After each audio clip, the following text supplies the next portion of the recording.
Muchas gracias, Julio. Eh, bueno, primero que nada, buenos días y saludos a todos y todas. También agradecer la participación de quienes están aquí hoy. Yo sé que, digamos, y ahora lo hablaba con Julio, que nosotros habíamos programado 4 sesiones y sobre todo por una situación particular mía, suspendimos la segunda o la movimos y entonces pues estamos un poquito más nos extendimos un poquito más en este proceso de formación, una semana, entonces por agendas, etcétera, entiendo que tal vez no todas nos puedan acompañar.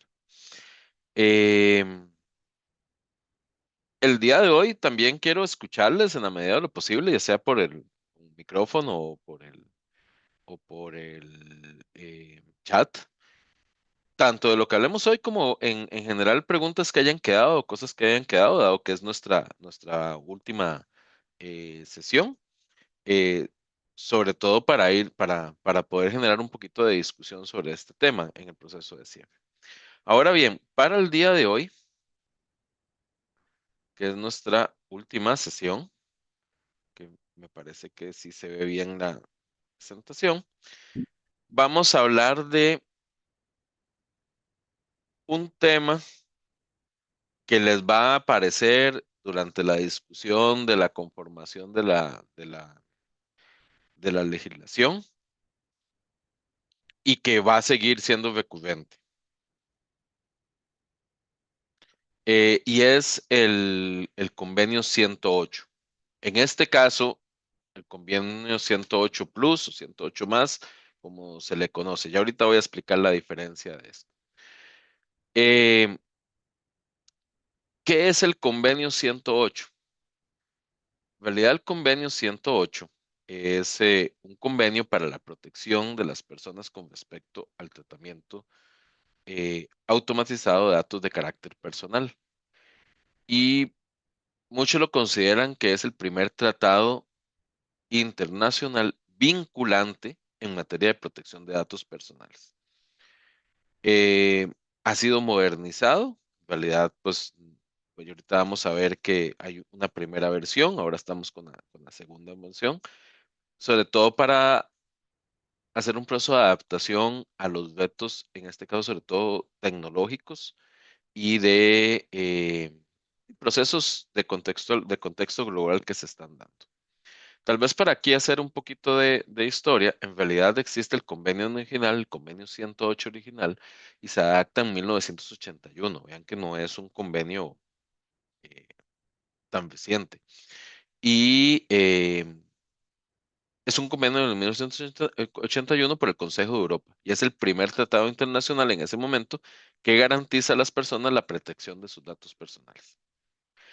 Y después viene el convenio modernizado, como les digo, es el convenio 108 más o convenio 108 plus, pues lo van a escuchar de las tres maneras. Y este es adoptado en el 2018. Eh, Legalmente, pues se le llama también protocolo de enmienda al convenio 108. Y este protocolo actualiza el tratado original y lo alinea con las normativas actuales de Europa, el RGPD, que lo vimos la, no la anterior, sino la tras anterior sesión, y con los últimos avances tecnológicos. Entonces vean que ya que llevamos 2018, también llevamos bastante tiempo. ¿Cuáles son los objetivos cuáles en realidad son los objetivos del 108? Perdón, no les había pasado esta imagen. Creí que lo estaba moviendo y era mi computadora. Ahí se los voy a dejar un momento. ¿Cuáles son los principales objetivos? Primero, fortalecer la protección de datos personales, sobre todo ligado a el contexto digital actual. Big Data, inteligencia artificial, redes sociales, vigilancia masiva, etcétera. Entonces, está muy ligado a una actualización en el contexto sobre todo de nuevas tecnologías. Después busca asegurar un, un equilibrio entre protección de datos y otras libertades fundamentales. Digamos que el 108 busca acercarse a los convenios ya establecidos de derechos humanos. y que no genere restricciones en ese sentido. Algo muy importante es que busca establecer un marco jurídico internacional compatible con el Reglamento General de Protección de Datos, el RGPD de la Unión Europea. O sea, allá aquí va a haber una pequeña diferencia. Este sí busca ese marco jurídico internacional. Y algo muy importante que ya empieza a incluir el Convenio 108 es facilitar la transferencia internacional de datos, eh, tratando de garantizar un nivel adecuado de protección de datos.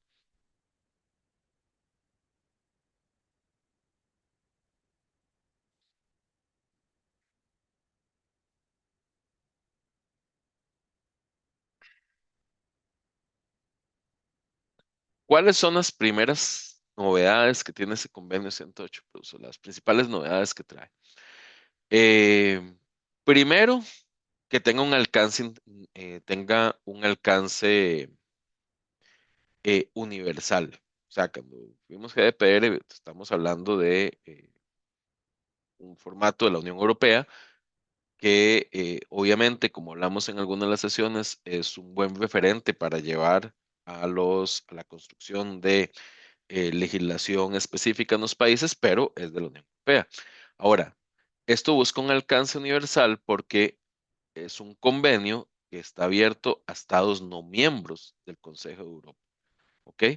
Entonces, busca en su principio generar un instrumento que sea verdaderamente global.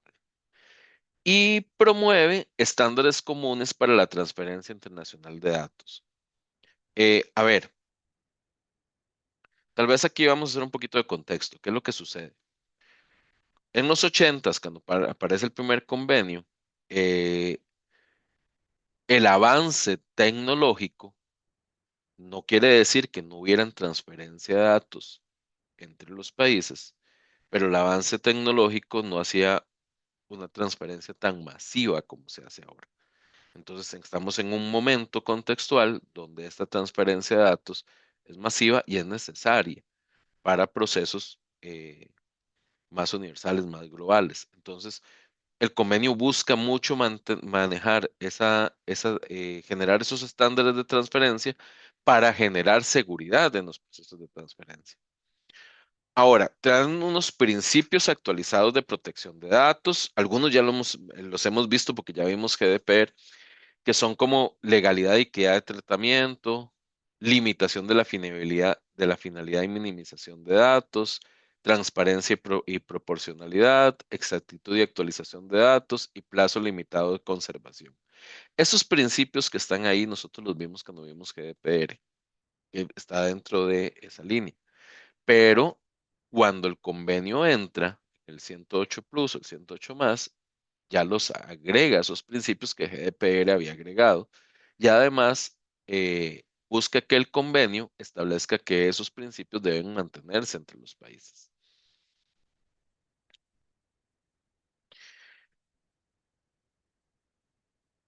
Va mucho al derecho de las personas. O sea, ahí refuerza en el derecho a ser informado. O sea, ya hemos hablado bastante de los consentimientos informados, pero el 108 Plus es muy estricto en la parte del derecho a ser informado, el derecho de acceso al dato y el derecho de rectificación y supresión del dato. Eh, y el derecho a la oposición al tratamiento del dato. Entonces, el primer convenio, esto no lo traía tan así, que son los derechos ARCO que ya habíamos visto anteriormente. El convenio 108 Plus sí lo demarca. Aquí yo quiero hacer una pequeña pausa porque algunas de las cosas que ustedes mismos me han indicado es el proceso de rectificación y supresión. Eh, es importante tener el derecho a rectificación y supresión. Más hay que ser honestos que la implementación de ese derecho es complejo en muchos casos. O sea, cuando estamos muy acostumbrados tradicionalmente a tener grandes bases de datos, las recolectamos, las mantenemos, pero no estamos tan acostumbrados. manejar esa calidad del dato y estar rectificando el dato o generar supresión. ¿Ok? Eh, y esto es sumamente importante. Digamos, sí, veamos el ejemplo de una entidad X, sea estatal o sea privada. Si ya tiene una base de datos con una serie de datos de los ciudadanos para un fin X, pues quiere mantenerla porque ya tiene bastante información. Entonces, el concepto de supresión van a pasar dos cosas. En algún momento, pues no quieren suprimirlo, deben, pero hay veces que no se quiere, pero hay veces que sí se quiere suprimir, o sea, se entiende que se debe suprimir, pero no, técnicamente no es tan sencillo hacer esa supresión. ¿Ok? Entonces, es algo que pues genera dificultad muchas veces en esos procesos, sobre todo procesos técnicos. Y por lo tanto, el convenio 108 refuerza esos derechos que hay de cada individuo de entrar en acceso, rectificación, supresión, oposición, que son los derechos ARCO que habíamos visto. Pero además agrega el derecho a no ser objeto de decisiones automatizadas sin intervención humana. ¿Ok? Vean qué importante ese derecho, dice, no ser objeto de que tomen decisiones automatizadas sin que haya algún tipo de intervención humana.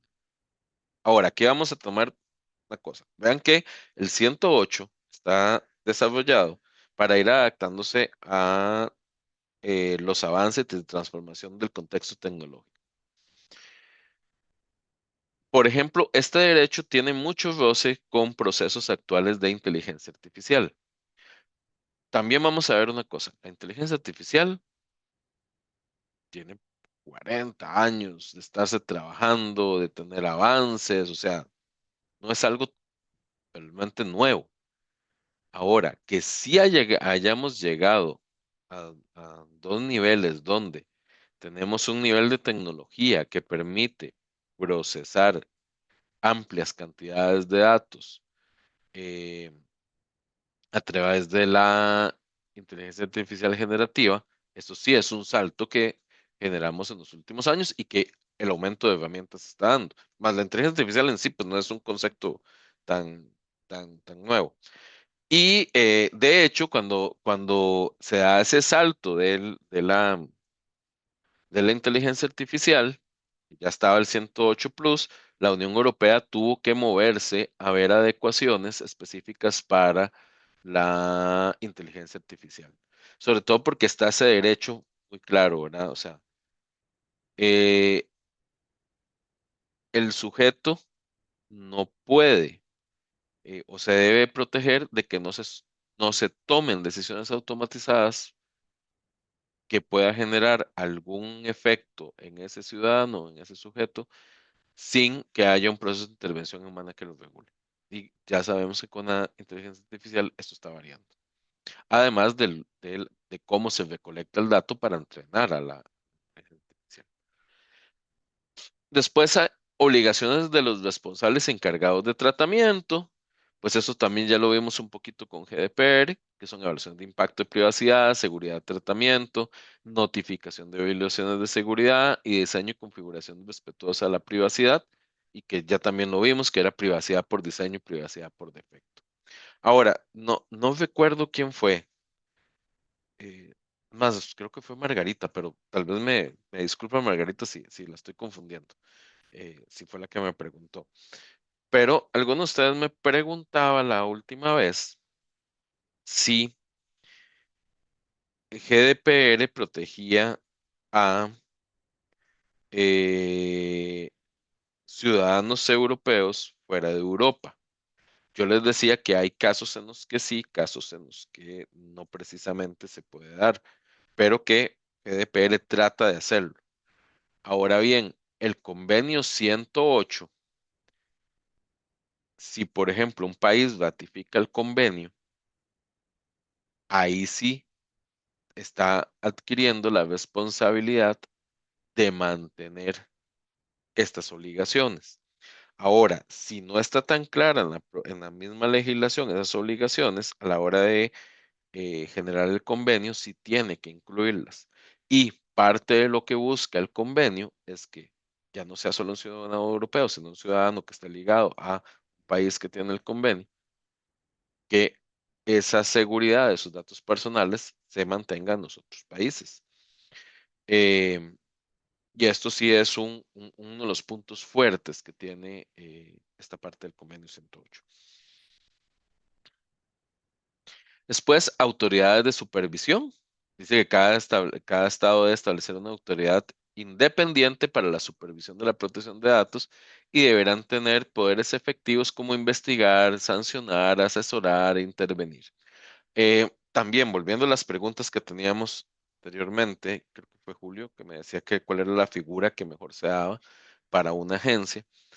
Eh, yo les comentaba que en la mayoría de las discusiones pues, se busca que la agencia sea autónoma para que regule tanto el sector privado como el sector público, pero el convenio 108 sí busca que cada estado, a ver, no precisamente quiere decir que si una agencia de un país a la hora de estar el convenio 108 no es independiente, tiene que volverse independiente, no va tan ahí, pero sí busca que tenga un nivel de independencia.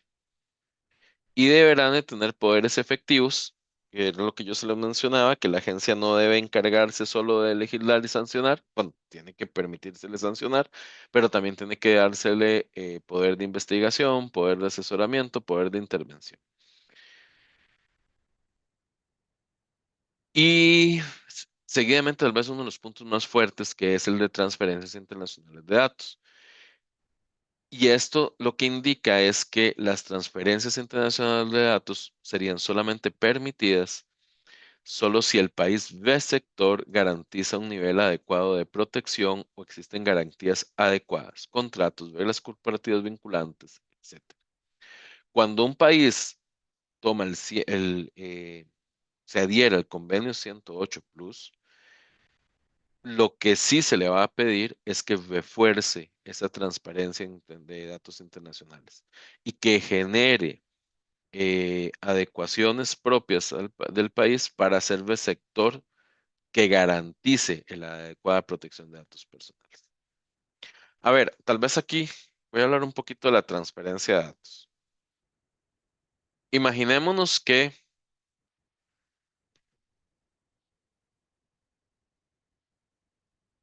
por ejemplo, en Costa Rica, el país de donde yo soy, eh, el expediente de salud, no varía en todos los países, hay expedientes de salud para cada ciudadano.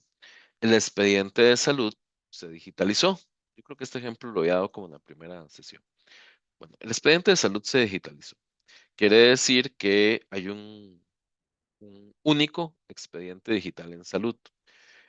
¿Qué quiere decir esto? Que, por ejemplo, si eh, yo soy de la capital, que queda en la provincia de San José, y aquí está mi expediente, si antes tenía accidente y me veían en un hospital de otra de las provincias, por ejemplo, en el caso de Costa Rica, Guanacaste, como el expediente era físico, pues obviamente cuando yo tenía el accidente en el otro lugar, pues tenían que empezar a recabar la información base para poder atender. Ahora que todo el sistema de salud está unificado con este sistema digital, entonces si llegara a tener la mala suerte de tener ese accidente en la ruralidad del país o en una provincia del país, pues inmediatamente el médico entra al expediente digital y ve todo mi expediente. O sea, ve procesos que he tenido, enfermedades, últimas revisiones, etcétera. Tiene toda la información base.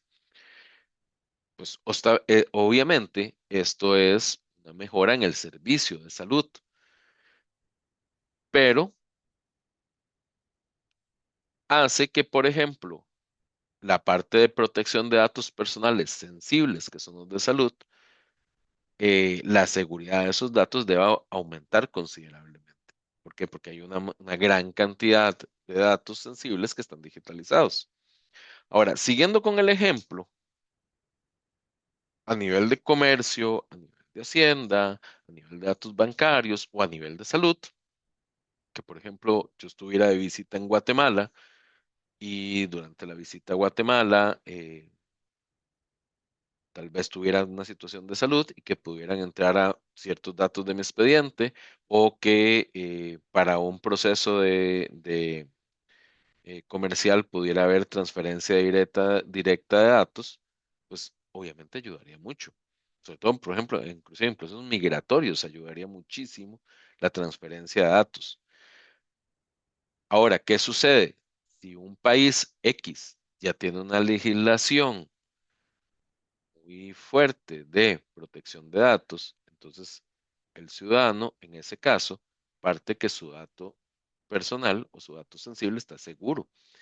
Pero en el momento que se hace la transferencia y el otro país no tiene las mismas características o la misma legislación que regule la protección del dato personal, el dato sensible, ¿qué es lo que va a suceder? Que entonces el dato, en el momento que se hace la transferencia, queda vulnerable. Y yo les decía, digamos, la última vez que una de las situaciones con las transferencias de datos internacionales no ha sido una cuestión técnica, ha sido una cuestión de legislación de datos personales. ¿Por qué? Porque es la plataforma que ocupamos o cuál es la nueva tecnología. Eso se resuelve rápidamente, se los puedo garantizar. Si migración de todo Centroamérica deseara hacer una base compartida, lo podría hacer en cuestión de un año.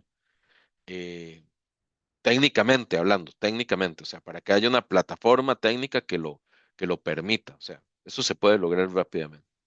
Pero la traba no está ahí, en la parte técnica. La traba está en que en el momento que empiezan a viajar esos datos, ¿dónde va a estar la seguridad de los datos?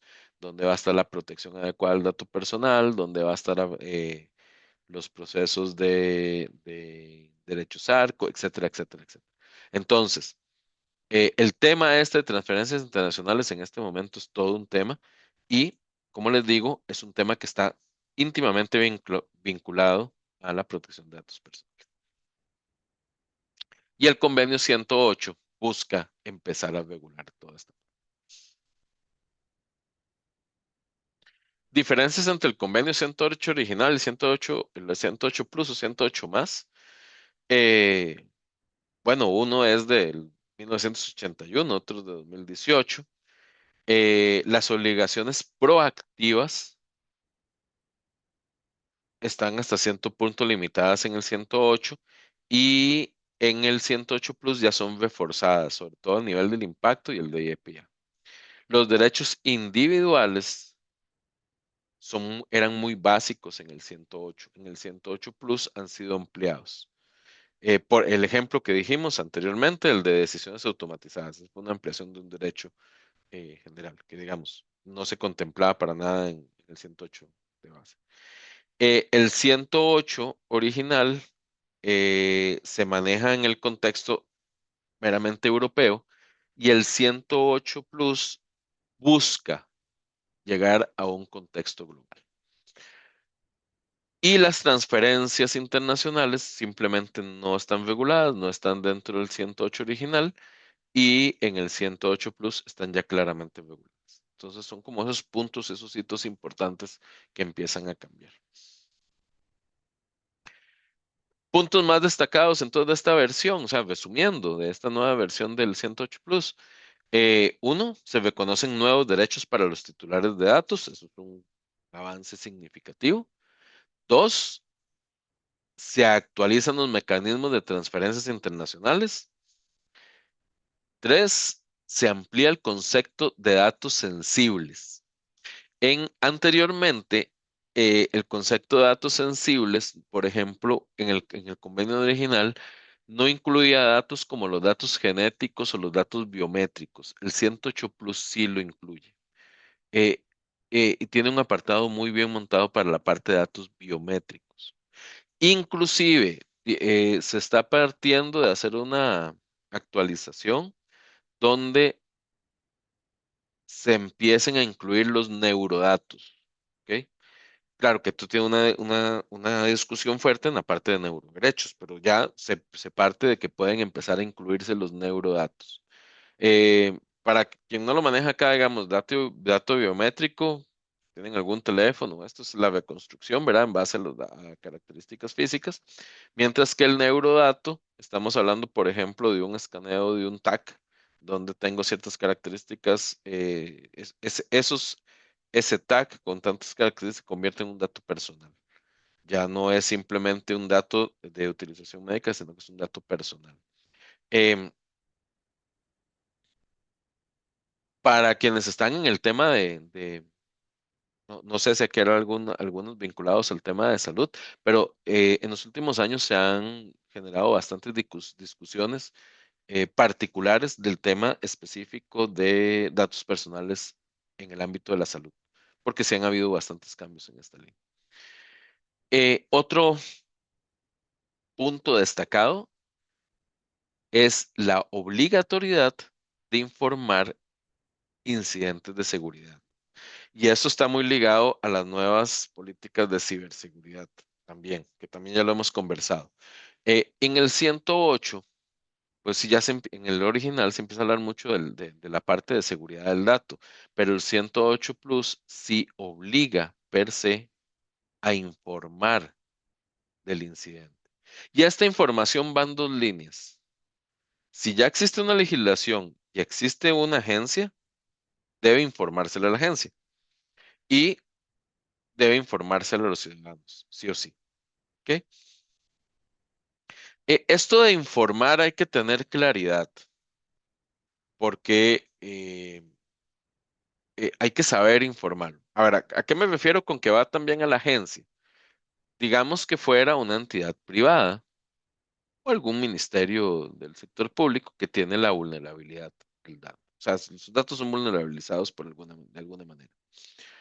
Eh, Obviamente tiene que avisarle digamos, bueno, no obviamente, según lo que nos indica CDPR y lo que nos indica, digamos, el 108 es, hay una obligatoriedad de informar de ese incidente a la ciudadanía. Y a la ciudadanía entendido como quien tenía, digamos, los ciudadanos que eran parte de esa base de datos vulnerada. Pero también se le indica que si ya existe una agencia que se está haciendo cargo de esta línea, debe informárselo a la agencia para que la agencia tome posición. A ver, este punto, sí, en los procesos de construcción de legislación de protección de datos, eso es un punto importante. O sea, todas las nuevas líneas debe informarlo. Puede chocar con algunas políticas de ciberseguridad o estrategias de ciberseguridad o legislación de ciberseguridad muy específica y en el entendimiento de que en algunos casos, cuando hay una vulnerabilidad de ciberseguridad general, por ejemplo, de una entidad privada, sobre todo una entidad privada, se puede dar más que una pública, pero puede pasar en ambos casos, de una entidad privada, o la entidad privada no quiere eh, generar un aviso público de que ha recibido un ataque digital y ha sido vulnerabilizada sus bases. ¿Por qué? Porque, por ejemplo, le puede afectar a nivel económico, le puede afectar a nivel de imagen. O sea, es muy normal que las entidades inmediatamente traten de responder a ese ataque, o a esa vulnerabilidad, pero no lo avisen. Entonces, este punto lo que está diciendo es, lo entendemos, pero si hay una vulnerabilidad y en esa vulnerabilidad se fueron datos personales, va a tener que avisar, porque los datos de esos ciudadanos ya han sido vulnerabilizados, los tiene alguien más y tiene que hacer el aviso. Entonces, una de las cosas que se sugiere mucho en la construcción de nueva legislación de protección de datos es que este punto se incluya desde la legislación local que nos está generando.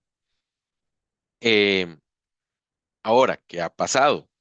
Obviamente, como mucha legislación de protección de datos ya existía en este momento, y después viene la legislación las nuevas legislaciones de ciberseguridad, que son un poquito más recientes, entran en conflicto con este punto por lo que acabo de mencionar. Pero sí es importante hacerlo. Yo conozco el caso de un país, no voy a decir cuál por, no va al caso, pero para darle ejemplo. Eh, la plataforma tenían digitalizados todos los datos de las personas que habían pedido asilo. Asilo, digamos, de carácter político, por persecución o por cuestiones de derechos humanos. O sea, estamos hablando de individuos o ciudadanos o personas pues que tienen una característica particular para haber pedido ese asilo, ¿verdad? O sea, que posiblemente pueden ser perseguidos, etcétera, etcétera. Y esa base de datos se vulnerabilizó. O sea, se entró al lugar y esos datos salieron. Ahora, esto es sumamente riesgoso para este tipo de personas, tal vez para otras, tal vez uno podría decir, bueno, no, nada más de, ya están acá, están seguros, todo, pero es un dato muy sensible por la característica que son personas que pidieron asilo. Y la entidad hizo una interpretación, ahí sí existía legislación, hizo una interpretación de este punto de informar del incidente y no informó del incidente en sí, sino que lo que pidió, puso como un mensaje que se lo mandó a todas estas personas y además lo puso en su página web, que debía hacer una actualización de los datos, que los perdió. Entonces, que debías, dentro, dentro del ataque y la vulnerabilización, perdió los datos. Entonces, lo que pidió fue una actualización y puso un formulario en línea, etcétera, etcétera, para que todas estas personas, para poder seguir haciendo sus trámites, actualizaran sus datos. Claro, ¿qué está pasando ahí? Eh, la entidad lo que está tratando es de rescatar el dato que perdió y está diciendo que necesita actualizarlos, pero no está avisando que el dato fue vulnerabilizado. Y entonces, o sea, que el dato fue robado. Y a este tipo de personas, que por X situación, si pueden tener un seguimiento fuerte, les era importante saber.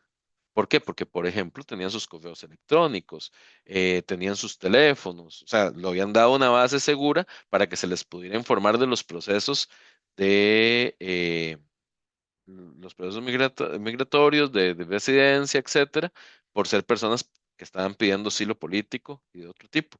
Pero todos esos datos quedaron vulnerabilizados. Entonces, en realidad las personas habían quedado muy vulnerables por sus características a ataques de esta naturaleza.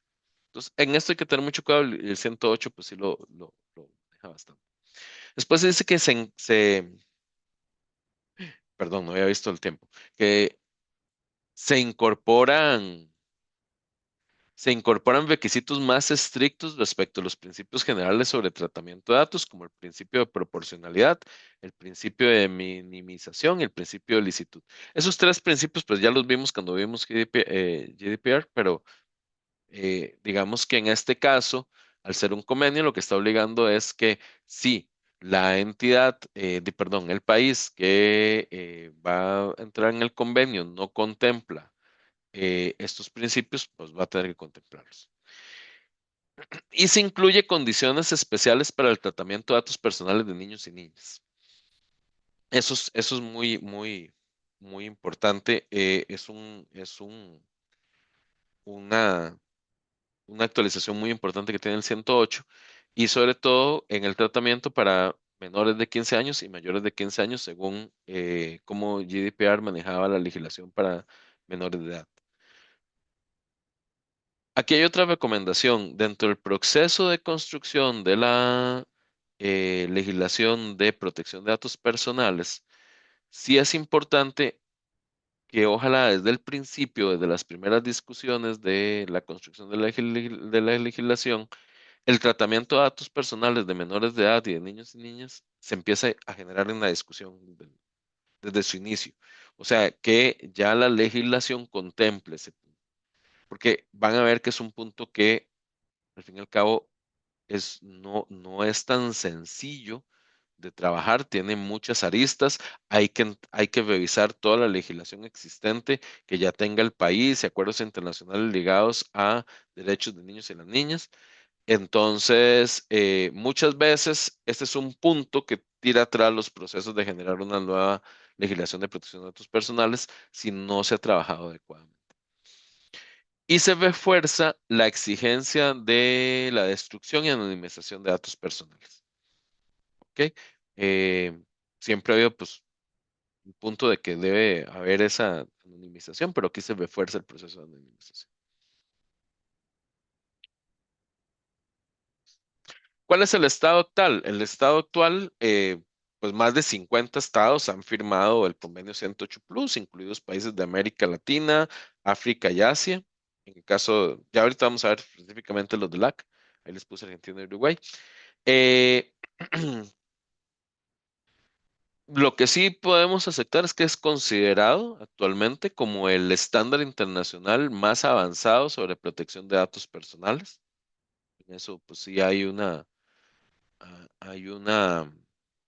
posición unificada de quienes trabajan en esos temas, que sí es, sí es uno de los estándares internacionales más avanzados que existen. Es compatible con el FGPD, ¿verdad? GDPR, pero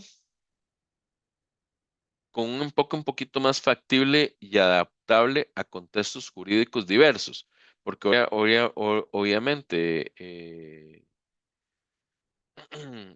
GDPR tiene la particularidad de que es muy estricto dentro de la Unión Europea, como que estamos hablando de un convenio que sí tiene muchas características de GDPR, pero sí ser un convenio con otras legislaciones, pues en algunos puntos es un poquito más factible y adaptado a los contextos jurídicos con los que se va a encontrar en cada país. Eh, Tal vez aquí, tal vez una nota al pie, la ratificación del convenio 108 Plus implica o implicó la adopción de estándares internacionales más rigurosos en materia de protección de datos. Obviamente, como este convenio nace en la Unión Europea, pues se alinea mucho con las regulaciones de GDPR, del Reglamento General de Protección de Datos de la Unión Europea.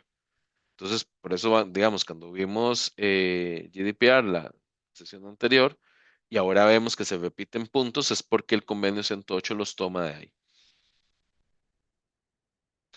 ¿Qué pasa con LAC? Uruguay rectificó, y aquí vean que les voy a ir poniendo unos puntos para que, porque hay una de las críticas que se le hace, está muy ligado a esto. Uruguay fue el primer país no europeo en adherirse al convenio 108 en el 2013 y ratificó el convenio 108 Plus en el 2021 mediante una ley. Ellos utilizaron una ley específica, convirtiéndose en el primer país latinoamericano en hacerlo. Hay que tomar también en consideración que Uruguay es uno de los países que está más avanzado en su legislación de protección de datos personales, junto con México también. Argentina se adhiere al convenio 108 original en el 2019 y logró, y también con el apoyo de una ley, no la apunté ahí y me disculpo, pero no me da el disco duro para el número exacto de la ley, pero lo ratificó el 108 Plus en el 2023, muy recientemente, siendo el segundo país en la región en hacerlo. Ahora, México adhirió el convenio 108 en el 2018, pero no ha ratificado el protocolo del 108 Plus. Estaba para el 2024 ratificarlo, pero también hay una situación ahora con el INAI y la parte de protección de datos personales en México que ha tenido un pequeño retroceso. Bueno, ha tenido un cambio estructural, para algunos retroceso, para otros no, pero hay un cambio estructural. Entonces, todavía no está con esa línea. Brasil y Colombia han mostrado interés en adherirse al 108 y actualmente participan como observadores en el comité consultivo. Y Costa Rica y Chile han expresado su compromiso con la protección de datos y manifestado su intención de adherirse al convenio 108 en el futuro. Aclaro que en el caso de Costa Rica y de Chile ya empezaron el proceso de adhesión al 108. O sea, ya ellos lo empezaron. En el caso de Costa Rica hay una particularidad. Yo les había contado que tenemos una legislación de hace 11 años y entonces está en discusión el plenario legislativo la actualización de esa legislación. Entonces, mucho de lo que va a llevar que se pueda terminar de hacer la adhesión al convenio 108 es cómo se mueva esa actualización. Porque, ¿de qué pasa? Hay que cumplir varias de estas situaciones, varias de las cosas que nos pide el 108 Plus. Consideraciones, cosas que tenemos que tener en cuenta. O sea, el 108, eh, pues sí, definitivamente es a nivel de convenio internacional, pues es el más avanzado, pero tiene consideraciones a tomar. Primero, falta de claridad en algunos conceptos clave. O sea, algunos términos como el de interés legítimo, el de medidas apropiadas o riesgo para los derechos no están definidos con suficiente precisión. Eh, y esto puede llevar a interpretaciones dispares entre los países firmantes, reduciendo la uniformidad del estándar. Quiero decir con esto, o sea, por ejemplo, digamos, al estar ciertos conceptos que no están no se definieron con tanta precisión, y se genera un convenio, por ejemplo, en la Unión Europea, X país, dígase, no sé, Argentina, eh, existe el riesgo que en un momento eventualmente la interpretación del concepto, por ejemplo, el de riesgo para los derechos, la Unión Europea lo interprete de una manera y Argentina lo interpreta de otra manera, para dar un ejemplo, ¿verdad? Y esto en realidad lo que puede hacer es reducir la uniformidad del estándar, o sea, no ayuda al estándar. Aquí también otro punto. Hace poco, bueno, hace poco, no, hace más o menos un año, en una reunión de SICA, estábamos, bueno, del SICA centroamericano, estábamos hablando de la necesidad de, la- de que los países de Centroamérica en general, todos los países de Centroamérica tuvieran legislación de protección de datos personales. Para ese momento, solo la tenía Costa Rica y Panamá pues, apenas estaba empezando, era muy reciente, Salvador no la tenía.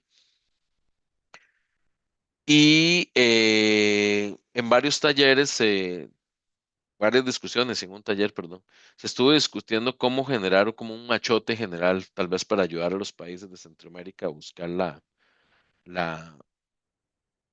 como una legislación que fuera más cercana. Y uno de los puntos que se habló es que obviamente cada país tiene su autonomía para generar su propia legislación, o sea, pero que sí se sugería fuertemente que se hiciera una revisión previa de los conceptos clave y que se buscara, sobre todo en una nueva legislación, que se mantuvieran conceptos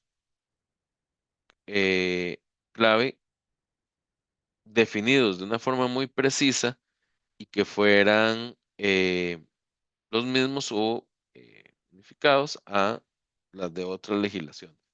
¿Por qué? Porque si ya después entramos con tratamiento transfronterizo de datos, o unirnos a los convenios o generar convenios específicos, sí, la legislación puede estar muy fuerte, pero los conceptos son muy cambiantes, la interpretación pues va a ser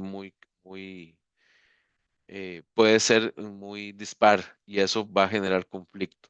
Entonces, también otra recomendación, digamos, en el caso de Guatemala, que está con el proceso de su nueva legislación, es que al menos hay conceptos que ya son aceptados por la mayoría de los países que tienen legislación, tratar de mantener el estándar en esos conceptos.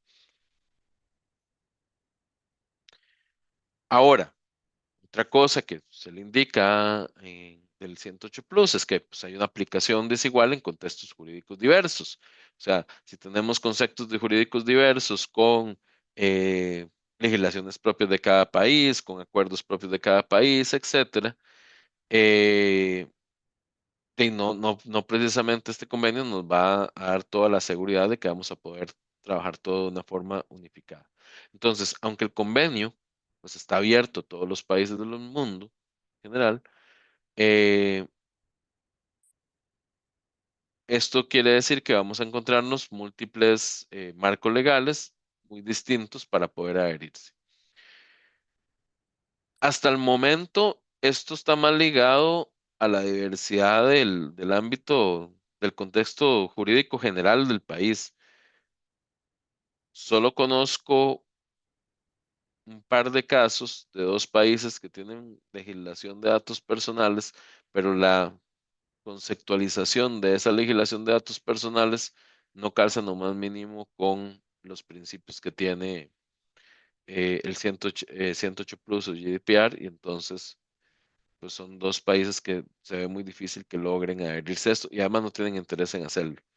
Pero no se los digo por una cuestión más de no generar un conflicto ahí, pero sí existen dos países que tienen su legislación, pero que ni siquiera se vislumbra que puedan entrar al 108.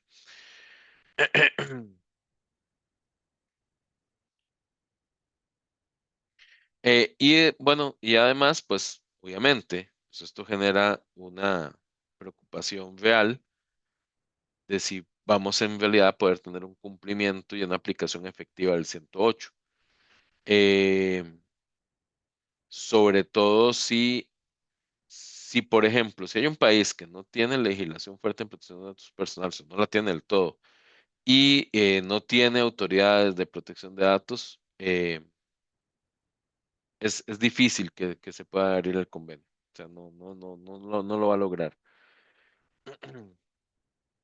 Recuerden que el 108 Plus busca autoridades independientes.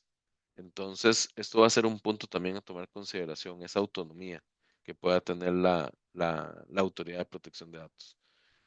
Lo digo porque creo que sería muy bueno para Guatemala, que está en este proceso, que genere esa discusión previa si de una vez va buscando la autonomía. Yo se lo digo, normalmente la situación que va ahí es ver de dónde salen los recursos, pero si se logra tener esa autonomía sería lo mejor.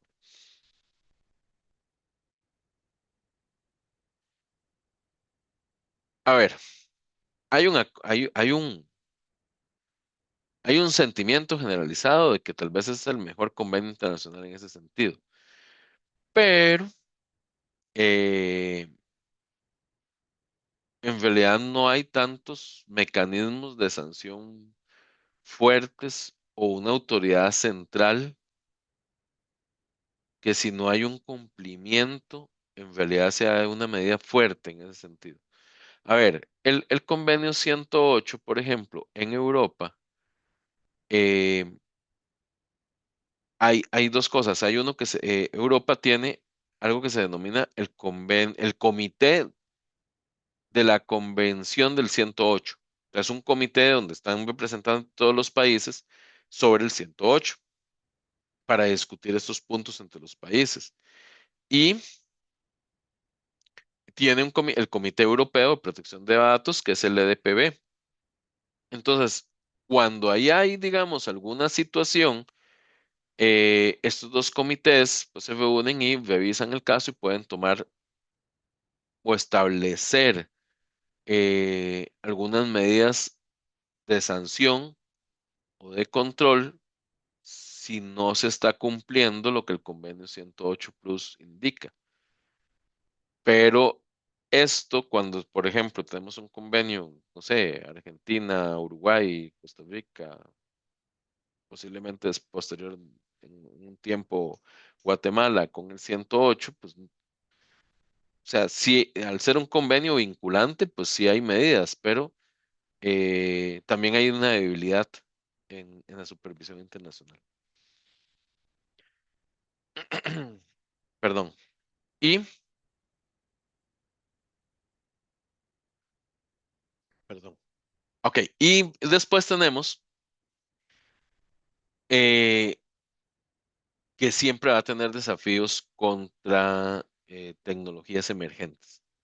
porque las tecnologías emergentes pasan apareciendo constantemente y estos convenios, vean que la cantidad de años que duró la ratificación, etcétera. Entonces, aunque el 108 fue generado y se modernizó para adaptarse a nuevas tecnologías en su momento, pues aún no abarca suficientes cuestiones. ¿Por qué? Porque pues, las tecnologías cambian muy rápido y muy constantemente.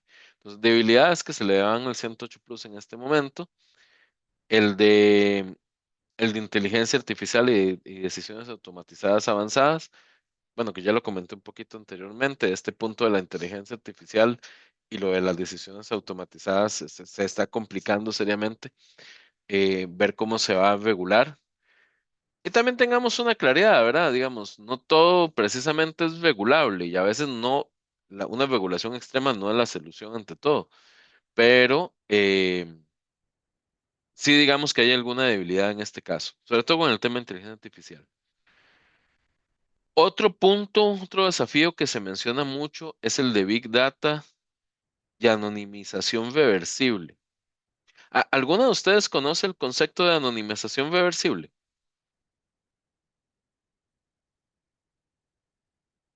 ¿Ninguno lo ha escuchado?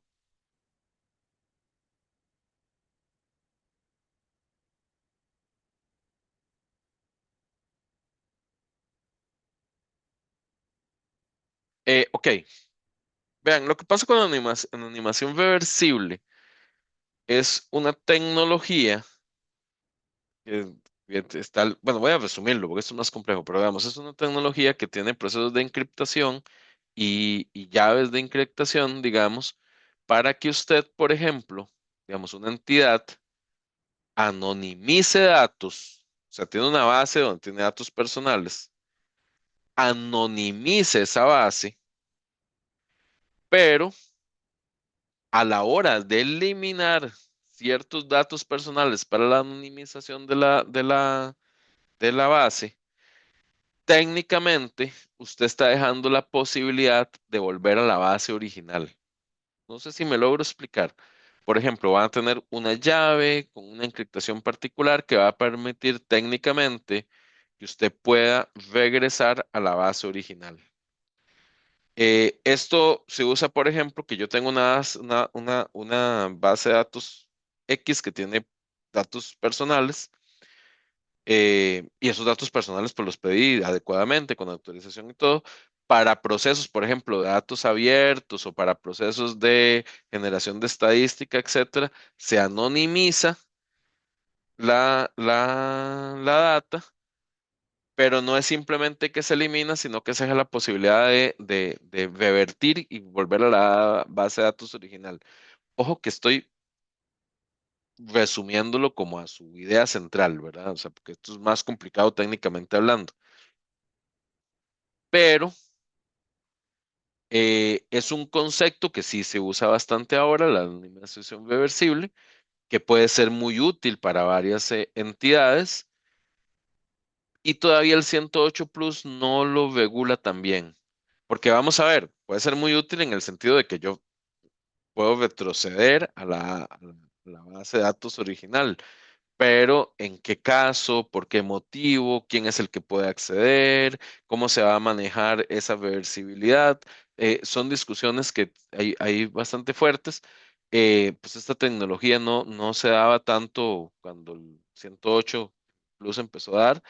eh, la lógica era anonimice la base de datos. Si tengo base de datos nueva, esto de anonimación reversible, pues es una línea técnica que se usa ahora y entonces no está muy bien regulada. La parte de Big Data tampoco está bien regulada, digamos, toda la parte de algoritmos. Por ejemplo, no lo puse aquí, pero esta es la semana eh, internacional de gobierno abierto. Y una de las cosas que se está discutiendo fuertemente en el tema de gobierno abierto, bueno, en algunos países, no estoy tan seguro si en Guatemala se está discutiendo así, pero más bien ustedes me podrían contar si ese es el caso en la parte de gobierno de alto, pero es la la apertura de algoritmos o manejar algoritmos abiertos, sobre todo desde la parte de construcción de política pública y generación de algoritmos dentro del Estado, digamos, que sean algoritmos abiertos, donde usted pueda ver cómo está construido el algoritmo con todo lo que esto implica. No voy a entrar tanto en esta discusión porque en realidad es una discusión muy amplia, como para toda una sesión de la apertura algorítmica, pero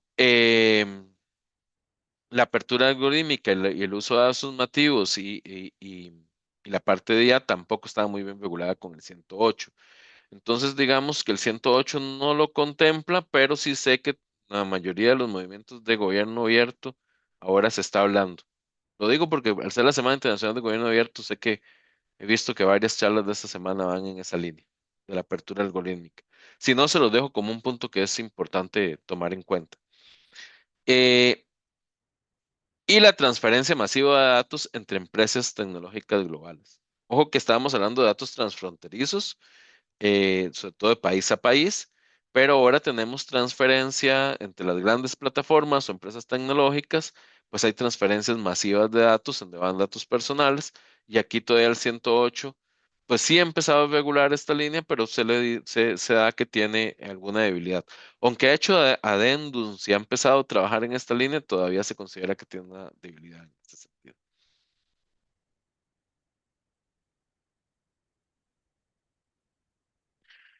Comparación desfavorable con GDPR. A ver,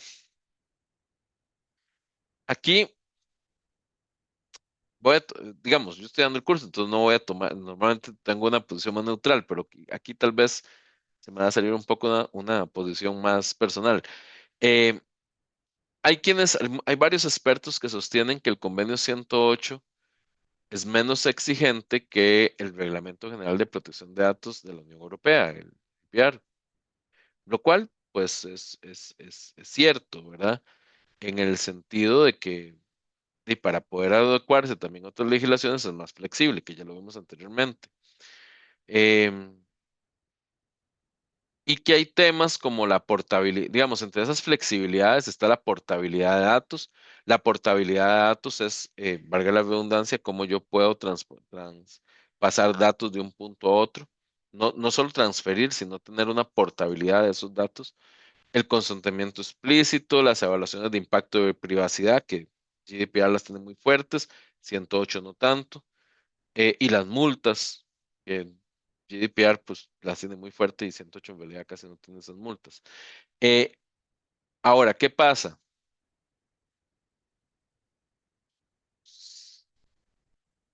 Aquí hay una discusión porque es cierto, es más flexible. Pues obviamente, si usted está en un país europeo y es un ciudadano europeo o es un país europeo que ya tiene que seguir el GDPR per se, además del 108, pues el GDPR es mucho más estricto y siente que a la hora de hacer el convenio con otro país a través del 108, pues es más flexible y por lo tanto menos exigente y puede generar más vulnerabilidades. Pero si lo vemos, digamos, en esa línea, pues es entendible. Ahora, si lo vemos desde la otra línea, los otros países que están aplicándolo o la búsqueda de poder manejar datos transfronterizos, convenios internacionales y que haya un nivel mínimo de protección de datos, pues en realidad esto no es tan así. O sea, GDPR, como lo dijimos cuando vimos el tema, es un muy buen parámetro para seguir, sobre todo cuando se está creando la propia legislación. Que lo habíamos, de hecho, esa pregunta había salido en esa sesión, de si era un buen referente, y lo es, pero no precisamente todos tenemos que estar al mismo nivel que GDPR. Y tiene una particularidad que dice que se permite a los estados, y eso es real, el convenio 108 le permite a los estados a la hora de adherirse al convenio 108 pedir o realizar excepciones al cumplimiento del convenio por razones de seguridad nacional, lo cual puede ser vagamente justificado y explotado. A ver, no sé, ¿qué piensan ustedes de este punto? Se me lo pueden escribir ahí por el chat o algo. ¿Cuál es su posición sobre este punto? Porque obviamente cada país tiene, dentro de su autonomía tiene su propia legislación en cuanto a cómo hace el tratamiento de su seguridad nacional. Y esto se ha visto claramente en las legislaciones de ciberseguridad, por ejemplo. Entonces, bueno, hay que mantener esa autonomía y cada país pues podrá tener esas excepciones del cumplimiento. Mientras que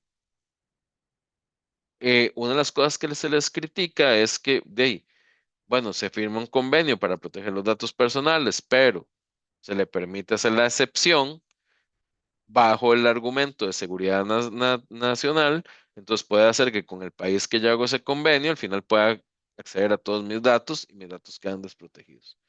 Entonces es toda es una discusión fuerte eh, en este sentido. De hecho, en algunos casos, cuando son países que ya tienen políticas muy particulares sobre la parte de seguridad nacional, sobre todo de ciberseguridad, ha sido algo que no ha permitido generar, por ejemplo, que se implemente el convenio 108 Plus. Pero no sé, ¿algún comentario en ese sentido? ¿Ustedes qué piensan? ¿Piensan que la excepción debería darse en ese sentido? ¿O eh, que si se genera el convenio, debería mantenerse en el convenio y no dejar tan abierto que cada país tenga excepciones de cómo puede entrar a esos datos bajo ese criterio de seguridad nacional? No sé, tiene alguna posición? Las organizaciones de sociedad civil a nivel internacional y de derechos humanos normalmente son las que han sido más, las que han tomado una postura más fuerte sobre esas excepciones. No están de acuerdo con las excepciones. ¿No? Bueno, veo que no hay comentarios. Pero bueno, se los dejo entonces como una consulta abierta. ¿Cómo lo ven?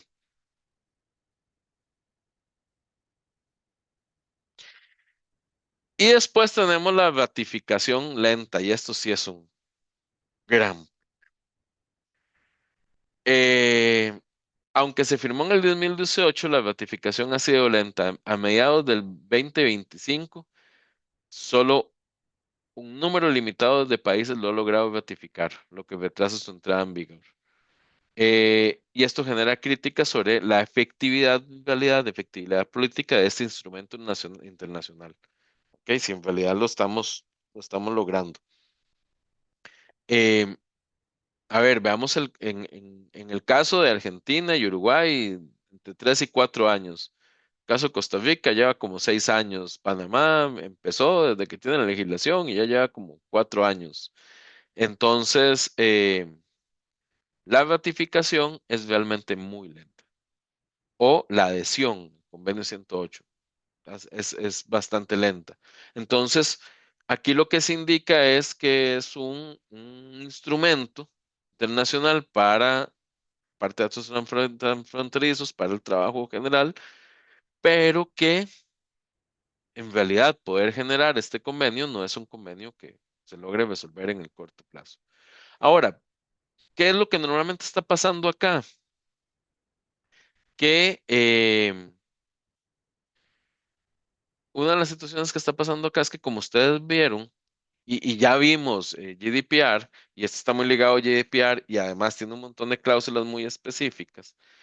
De ahí, al final, tal vez un país está empezando con una legislación que acaba de tener, digamos, primeriza, que no ha contemplado muchos de estos puntos, y entonces cuando va al convenio, el convenio le empieza a pedir adecuaciones, cambios, etcétera, porque no logra generarse el convenio entre las partes porque son legislaciones muy diferentes.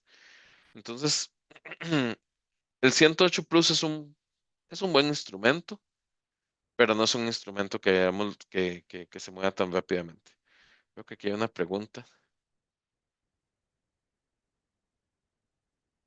Sí, Marco, muchas gracias por el comentario. Es un convenio interesante. O sea, cuando estén hablando, cuando en el proceso de discusión de protección de datos y ustedes que están en el proceso de la generación de la legislación, Esto siempre va a salir, el convenio 108 siempre va a salir. Em, pero tiene, ya hemos visto varias características y también esta lentitud, que eso es importante. Ahora, recomendación, en realidad, pues sí es bueno tener el poder adherirse al 108. Si usted ya tiene una legislación de datos personales, siempre se recomienda adherirse al 108 Plus. Ahora, en ese sentido, eh, claro, bajo la autonomía de cada país, algún país podría decir no hacerlo, todo su derecho. Pero, pero como recomendación general, pues es un buen convenio. Eh, ahora, un caso como el de ustedes, que en el caso de Guatemala, que está en su proyecto de generación de la ley y ya tiene tantos referentes, sí, una recomendación que yo daría que me parece es que sí es importante tener una discusión fuerte ahora para poder generar una legislación más robusta que ya contemple muchos de estos puntos que hemos estado viendo del GDPR, del Convenio 108, etcétera, o por lo menos la discusión ya haya entrado, a que cuando ya se tenga la legislación empiecen a hacerse adecuaciones, porque eso lo va a hacer mucho más lento. Ok, regálenme un segundo. Yo aquí después debería entrar a la parte de seguridad, pero quiero contarles sobre algo que tal vez no han visto.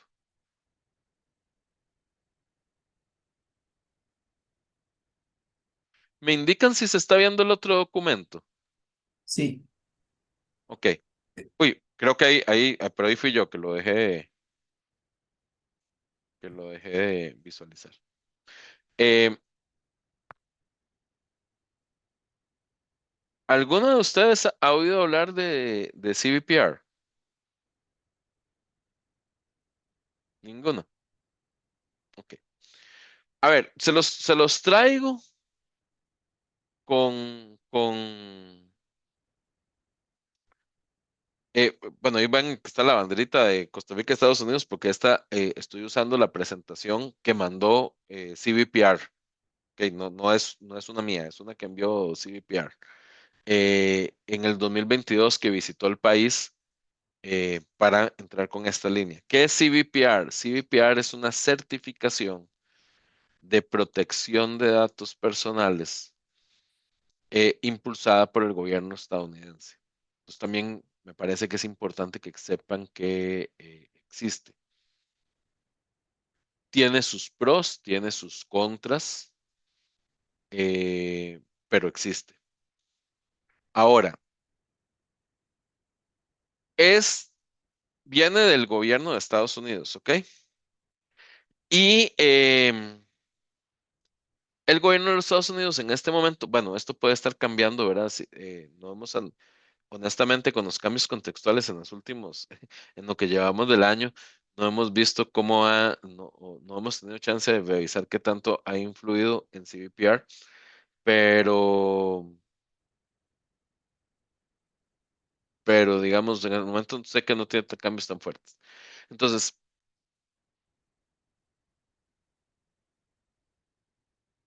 Estados Unidos tiene prioridades específicas, eso está muy ligado al intercambio de datos.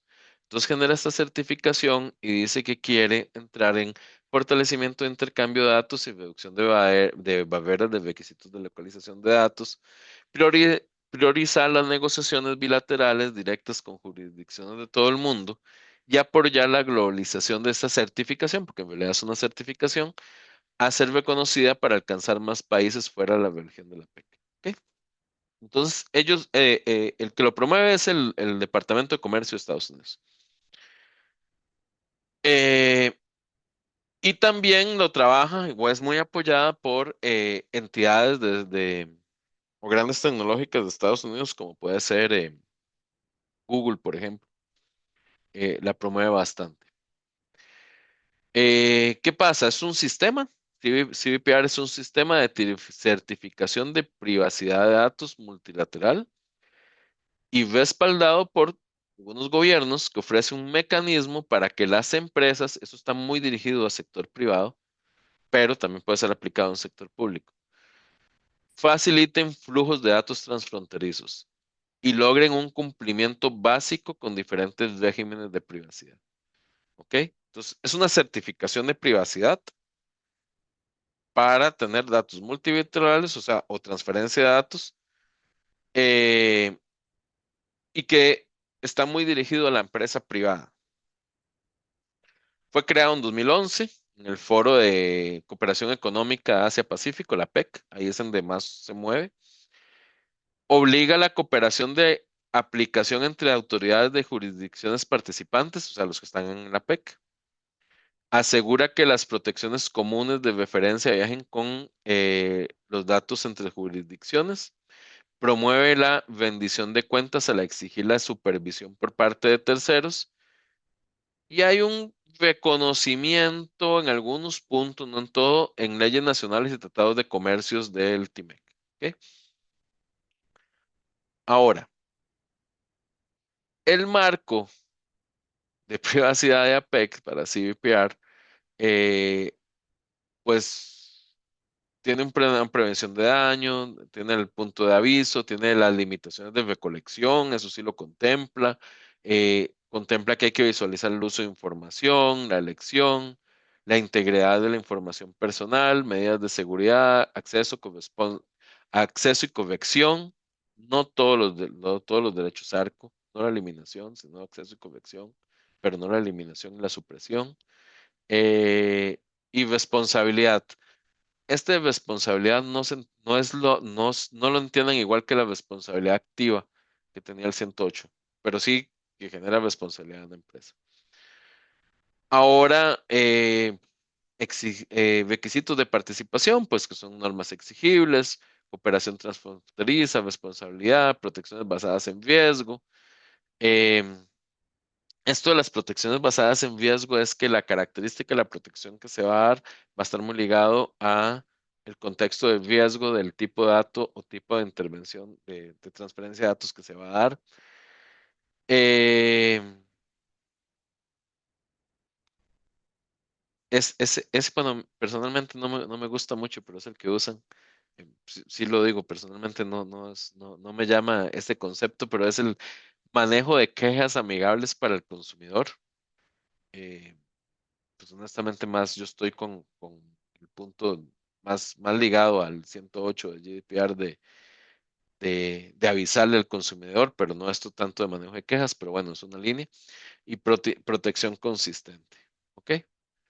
Entonces, actualmente hay varios países, Estados Unidos, Australia, Canadá, Corea del Sur, Filipinas, Japón, México también nos está dando, Singapur y China. Bueno, Taipei, ok, Taipei, no precisamente China Central. Taipei lo tiene. Por eso también digo que no sé qué ha pasado, o sea, no tengo tan claro si en los últimos meses esto ha cambiado un poco. Y tiene unas 1.800 entidades certificadas, 56 empresas, con CBPR, y busca el proceso de accountability más no tanto como un requisito, sino como una línea de certificación. Y tiene tres niveles de certificación, ¿verdad? Digamos, tiene las certificadas por CBPR, tiene empresas certificadas en PRP y tiene lo que ellos llaman Accountability Agents, que es más como ciertas entidades ahí que están como que tienen ciertas políticas de transparencia. No me voy a meter tanto, digamos, con cada uno de estos, porque es un proceso largo. Em, pero digamos, los accountability agents, lo que buscan son como observadores independientes que están pues revisando que se den evaluaciones de riesgo, pues usted esté certificado, que haya monitoreo y que haya resolución de disputas. Pero acuérdense que eso está muy ligado a empresa privada, entonces resolución de disputas es que entre varias empresas haya habido una filtración o una situación X. Em, y aquí le voy a exponer los que ellos presentan como beneficios.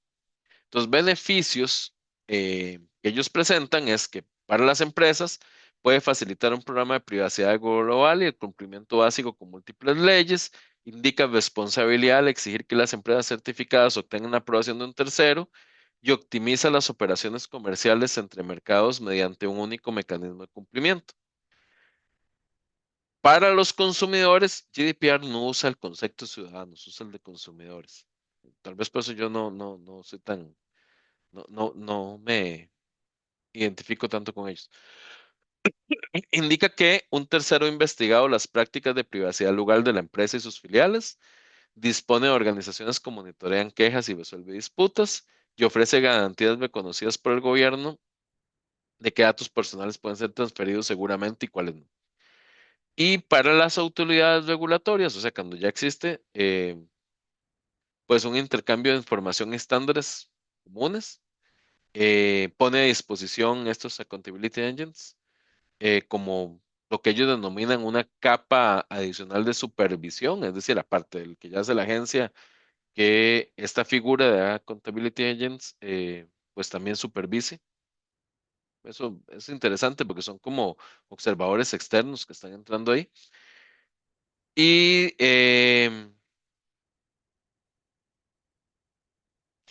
y obliga a las empresas a cumplir con los requisitos que establece CDPR y leyes domésticas. Aquí ahí se fuera de Costa Rica porque esta presentación fue la que la que trajo CDPR para Costa Rica. Normalmente lo que ha hecho CDPR es que a través de las embajadas de Estados Unidos en cada país se han acercado a los países para proponer CDPR. ¿Ok? Creo que se han acercado a Brasil, se han acercado a Costa Rica, se acercaron a Salvador, México, obviamente, en LAC, ¿verdad? Estoy diciendo. Si tengo entendido, Perú también. eh, y más o menos son los que conozco que se han acercado en esa línea. No sé, honestamente, si en algún momento se han acercado a Guatemala. Con toda sinceridad, podría ser que se haya dado y lo desconozco. Entonces, no podría ligarlo en esa línea. Como les decía, no es China, sino Taipei, verás, con Singapur en la línea que está ahí, con acercamientos. Eh, a ver, voy a parar aquí un momento con CBPR. Y entonces CBPR tiene cláusulas contractuales, digamos, de modelo, de alcance de recursos y tiempo. En realidad lo que genera son normas corporativas vinculantes, porque acuérdense que eso está muy en acuerdos a sector privado, y pues genera una certificación. Ahora, esta certificación, vean lo que pasa aquí, se aplica a todas las entidades de actividades de tratamiento definidas, o sea, todas las que se hayan inscrito a la certificación. Un tercero maneja el asesoramiento de las políticas de la empresa, o sea, ellos ayudan a que hayan empresas que vengan a dar asesoramiento a la empresa de cómo hacer o cómo cumplir los requisitos de esa certificación. Y una certificación de CBPR toma de 3 a 6 meses y 3 meses para PRP. Ahora, ¿por qué les presento CBPR? Porque CBPR está tomando mucha fuerza a, a nivel, bueno, o estuvo tratando de tomar mucha fuerza a nivel mundial, creo que ha bajado un poco, la verdad. Eh, es una línea muy fuerte que impulsa en realidad el gobierno estadounidense y para algunas empresas privadas, pues lo buscan como una opción. ¿Ok? A ver, eh,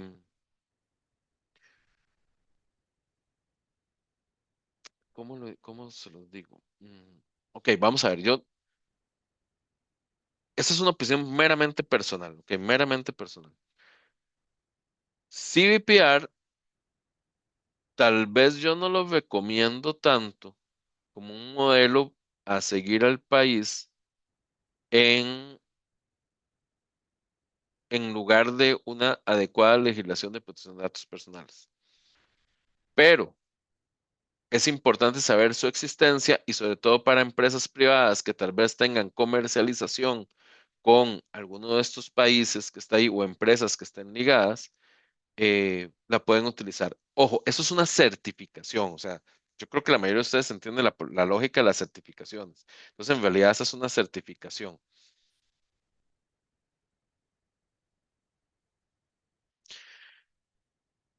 Hans, vieras que no se ha logrado dar muy bien en las aplicaciones, en las instituciones de gobierno. Y esto es, Hans, porque CBPR es una certificación, o sea, como que usted llegue, empresa X, dice, mira, y para poder tener tratamiento con estas empresas que tienen tal certificación, me voy a certificar con CBPR. Y entonces se certifican, hacen esta certificación, tienen esto, lo han usado mucho en países que no tienen legislación de protección de datos personales y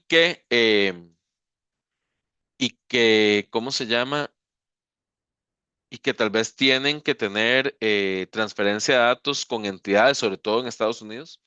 Entonces, lo que buscan es usar esta certificación. Como empresa privada, si son de empresa privada, yo les digo, visualícenla. A nivel de instituciones de gobierno, que es como el que menciona Hans, lo que pasa acá es que normalmente CBPR es mucho más flaxo, al ser una certificación, que cualquiera de las legislaciones país que hemos estado viendo. Entonces, una institución de gobierno que, por definición, tiene que buscar la protección y el beneficio de todos los ciudadanos, mm, eh, a veces CBPR no puede no es la mejor opción, porque esto se puede certificar, pero no quiere decir que va a cumplir con todos los requisitos en el beneficio de la ciudadanía. Pero sí es importante que sepan que existe. Y a empresa privada, yo no digo que se los recomiendo, pero sí se los pongo como una opción. A ver, yo le veo sus pros y sus contras así a CBPR.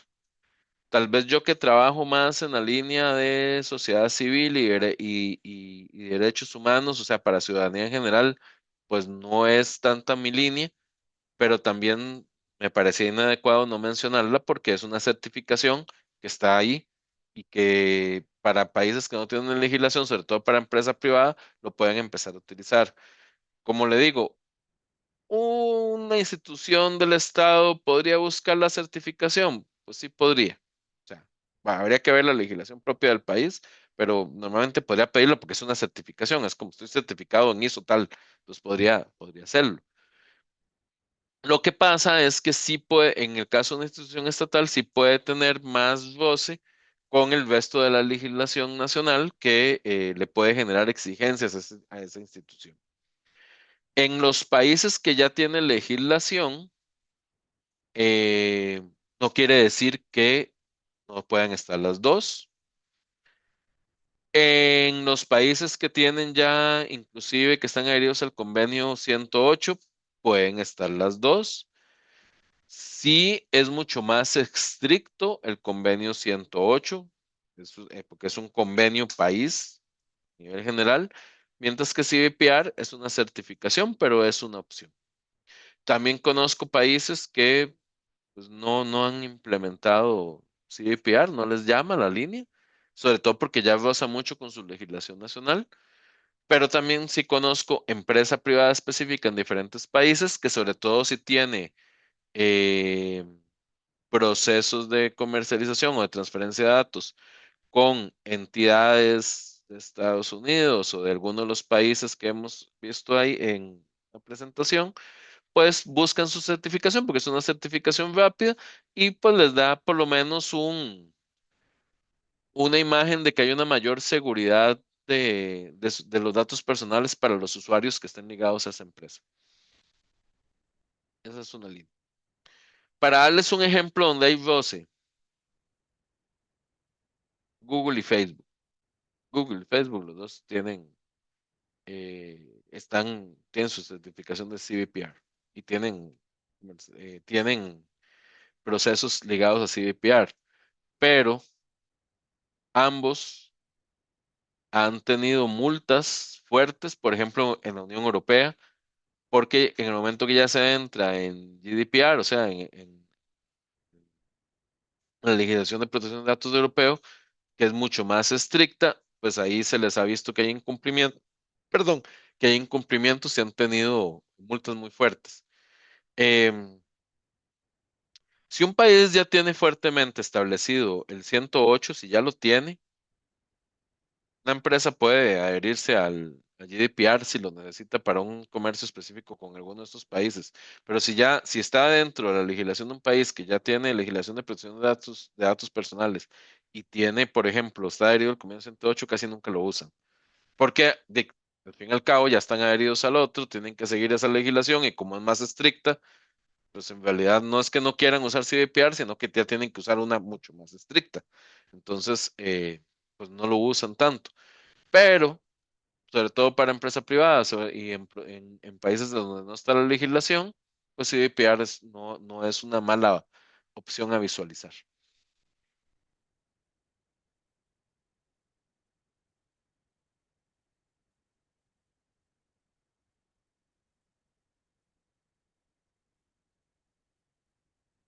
Espero haberte contestado, Hans, en esa línea.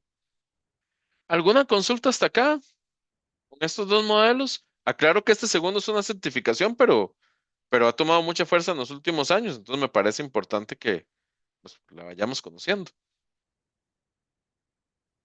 o que se las mencionen, porque estoy seguro que, por ejemplo, dentro de la línea dentro de ciertas líneas no se las van a mencionar, eh, porque esa es la realidad. Yo conozco muchos espacios en donde no la mencionan, se mantienen muy aparte, pero como les digo, yo tengo o sea, la veo un poco muy flaxa en muchos sentidos todavía, pero bueno, entre no tener nada y tener por lo menos esa certificación, me parece que está bien. Bueno, sigamos con una última parte de la línea de hoy para que nos queden unos tiempitos para comentar cosas. Y bueno, vamos a entrar en la parte de seguridad, ¿ok? De, de cómo tomar ustedes medidas de seguridad. Esto lo vimos la semana antepasada, pero lo quiero retomar un momento. ¿Qué son los protocolos mínimos? ¿Ok? En sus instituciones, yo les recomiendo empezar a trabajar con estos protocolos mínimos. Elaborar políticas y manuales de privacidad obligatorios y exigibles al interior de la organización. Por ejemplo, una recomendación que yo les daría a ustedes como entidades, es que entre esos protocolos mínimos tengan cómo hacer un consentimiento informado. Que eso por lo menos esté estandarizado o esté dentro de un protocolo para, dependiendo de ciertos datos que ya van a pedir normalmente, que tengan el consentimiento informado. Esa documentación ya tendrían un gran paso ahí, aunque no tengan la legislación en este momento. La capacitación, lo que están haciendo ustedes ahora, es sumamente importante. Actualización y concientización. Ahora, es muy importante concientizar al personal sobre las obligaciones en materia de protección de datos. Esto es indispensable. Pues, obviamente es mucho más sencillo cuando ya hay una legislación, pero yo sí les recomiendo que promuevan en sus entidades capacitaciones específicas sobre todo quien recolecta el dato o quien está en interacción con la ciudadanía que vaya trabajando esto. Normalmente esa es una debilidad que hay hasta en los países que hay legislación, porque muchas veces la legislación existe, pero llega un usuario, no sé, a una entidad y el que le recibe en ventanilla o el que le da la primera acercación, el ciudadano no lo conoce y esa persona, aunque su institución pues ya tenga algunas políticas, tal vez tampoco lo conoce y entonces se genera una serie de vulnerabilidades. Em, La trazabilidad es indispensable, o sea, hacer rastreo, sobre todo cuando estamos hablando de datos que están en puntos, en espacios legales. Yo les puedo contar que, por ejemplo, y a veces la trazabilidad hay que implementarla y hay que explicarla y hay que irla apropiando. Yo no sé, no recuerdo si yo les puse este ejemplo. Voy a seguir con los datos de salud. Si hay alguien de salud aquí, dice, seguro, él está muy preocupado con la parte de salud. Em, lo voy a usar porque es el mismo ejemplo que usé antes, el de este expediente digital único en salud. Este expediente, como les decía, pues, usted entra a la computadora y ve el expediente de la persona. Entonces pasaron varias cosas cuando empezó a darse. Pues, es entendible, digamos, tengo una emergencia médica, un hospital, etcétera. Las enfermeras, sobre todo las enfermeras y algunos doctores, eh, tienen que entrar al expediente con una clave específica, porque al fin y al cabo, no cualquier doctor o no cualquier enfermera puede ver todos los datos personales de cualquier paciente, ¿ok? Entonces, entraban, se pasaban las claves o dejaban el usuario abierto, etcétera, etcétera, que eso se fue resolviendo técnicamente, pero no había una concepción tan clara de por qué eso era un riesgo, nivel de trazabilidad. Em, o ellos lo veían, no lo veían necesario, sino que lo veían más bien como una incomodidad. Digamos, digo las enfermeras en este caso. Y se empezaron a dar casos específicos. Un caso específico fue de una enfermera que un familiar le pidió que viera, bueno, esta enfermera era como prima de X persona y le pidió que viera, de cómo podía entrar al expediente digital, que viera el expediente digital de una tía, porque la familia estaba preocupada por ella porque no la veía bien de salud. Esta prima entró, vio que estaba yendo a asistencia psicológica por una situación de salud mental y se lo reveló a la familia. Tal vez el objetivo de esta prima no era malo, pero o sea, estaba haciendo una vulneración completa de datos personales y datos sensibles. Pero la trazabilidad, porque se hizo una denuncia, que la trazabilidad permitió detectar inmediatamente desde qué central, en qué hospital, en qué momento y qué persona fue la que entró a revisar ese dato. Se ligó después que había una relación familiar con ese dato y se pudo hacer todo el seguimiento de quién había hecho la vulnerabilidad. Entonces, la trazabilidad es indispensable en ese sentido. Y les puedo dar un montón de casos en esta línea, pero no me voy a extender tanto. Atención, instalación de procedimientos ágiles, expeditos y gratuitos para responder dudas y quejas de los titulares sobre datos personales. Esto hay que empezar a generar una comunicación con la ciudadanía o con sus respectivos usuarios ante dudas de esta línea y empezar a ir pensando cómo vamos a poder hacer procesos de rectificación, de modificación o de supresión. A ver, ustedes en este momento pues no tienen una legislación. Sí es muy posible que cuando la legislación salga, los derechos ARCO ya estén incluidos en la legislación. Y entonces, sí es bueno que desde la lógica de eh, privacidad por diseño, cuando estén implementando nuevos procesos, sobre todo de bases de datos, vayan viendo cómo pueden hacer procesos de modificación, bloqueo o supresión. Ya les había dicho lo de guardar todos los historiales, ¿verdad? Con ciertas características. Y, y la parte de transferencia de datos o transferencia interna. Hemos hablado mucho de transferencia de datos transfronterizos, que los contempla el 108, que eso es entre países. Pero un tema que es importante en protección de datos y que la legislación lo va a tener que regular bien, o esperemos que lo logre, en el caso de ustedes que lo están trabajando, o que por lo menos ponga cláusulas en esta línea, es la transferencia entre instituciones. Porque recuerden que una institución puede estar pidiendo un dato, pero para un fin, la otra lo puede estar pidiendo para otro fin. La transferencia a nivel tecnológico y a nivel de, digamos, de mejora, pues va a ayudar muchísimo, pero en la protección de datos personales habrá que tomarlo en cuenta. Recomendaciones entonces, establecer y mantener medidas de seguridad administrativas, físicas y lógicas. Eso, lógicas, pues sí, logísticas serían ahí. Em, para que las tengan en cuenta. Eh, aunque no tengan la legislación, confeccionar protocolos mínimos de actuaciones. Eso es importante tenerlo, irlo trabajando. Después va a ser mucho más sencillo tal vez adecuar algunos de estos protocolos cuando la legislación salga, pero ir trabajando unos protocolos básicos, por ejemplo, de anonimización o de consentimiento o de forma de respuesta o de almacenamiento, son cosas que podemos ir trabajando actualmente.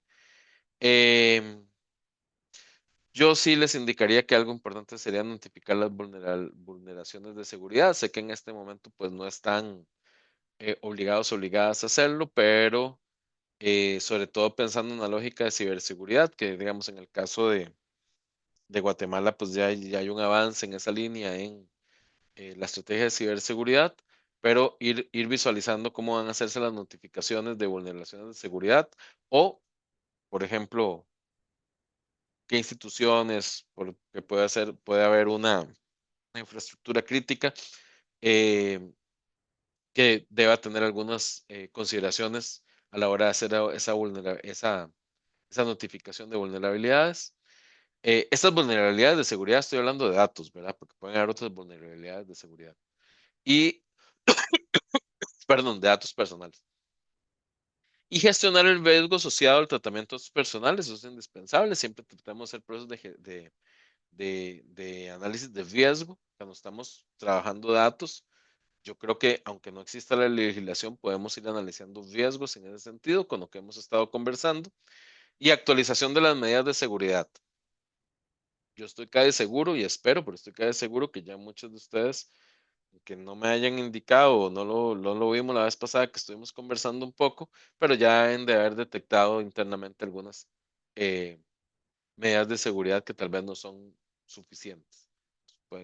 Deberían actualizarse. Factores para determinar medidas de seguridad. Entonces, si queremos generar medidas de seguridad, algunos factores que yo les recomiendo es, primero, la sensibilidad de los datos personales tratados. O sea, aunque no exista la ley, ya sabemos que, y eso va a entrar, pues sí, va a entrar en la ley, tenemos eh, datos personales, eh, los que son irrestrictos y restrictos, ya sabemos que hay datos personales sensibles. Entonces, lo primero, detectemos, si van a hacer un proceso interno, vayamos detectando con qué datos estamos trabajando. Si son del área de salud, saben que están trabajando con datos sensibles, por ejemplo, o si son del área de banca o de hacienda. Em, Otro factor a determinar es el desarrollo tecnológico. Y sobre todo porque estamos en una actualización constante de desarrollo tecnológico. Yo les recomiendo que cuando estén haciendo desarrollo tecnológico en sus instituciones, vayamos viendo o vayamos hablando con los desarrolladores el concepto de privacidad del diseño, o sea, cómo proteger estos datos.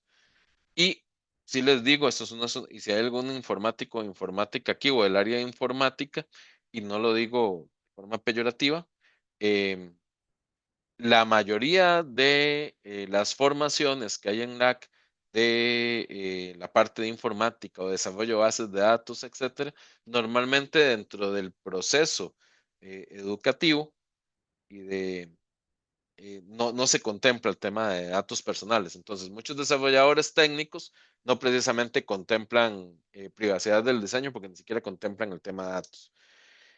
Em, Algo muy importante que empiezan a detectar ustedes es las posibles consecuencias de una vulneración para los titulares de los datos. Ojo, aunque estén sin la legislación, con la legislación esto va a ser todavía indispensable que empiecen a hacerlo en su momento, pero